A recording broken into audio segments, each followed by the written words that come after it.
As we've been reporting, Congressman Mark Amadei's retirement announcement leaves his congressional seat open for the first time since 2011. But still, no major candidates have made an announcement since Friday. Jaden Urban joins us live here in the studio. Jaden, it would be an historic feat for a Democrat to win this seat. Yes, since its inception, only Republicans have held the seat, but it's not a challenger going up against an incumbent, leaving both sides of the aisle to have a pretty busy primary with only about a month for candidates to be able to file.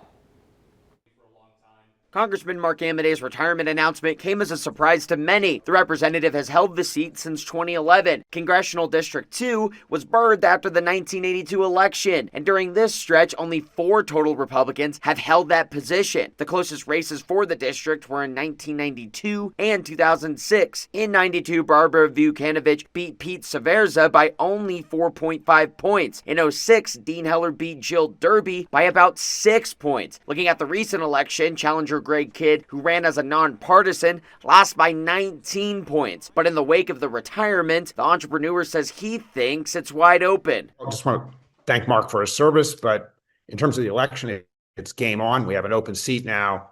Everybody knows when it's not an incumbent, sort of all bets are off, and will the best person win regardless of all the labels. One of the biggest changes with Kidd's campaign this go around is he's running as a Democrat. So the Republican Party, which I used to be a member of, really isn't functioning as a party anymore. It's just basically a rubber stamp on one person.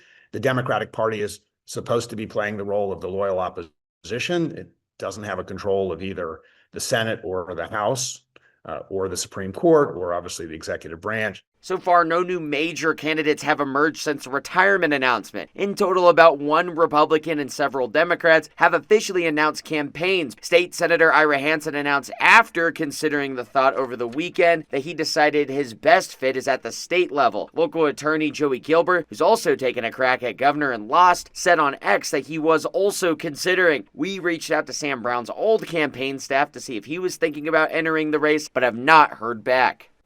And to view our one-on-one interview about Amadei's decision to retire, that is on our website, 2news.com. Now, the window for candidates to officially file is March 2nd to the 13th, so we'll see how many candidates throw their names in the hat during that stretch. Covering Voters Decide, Jaden Urban, 2 News Nevada.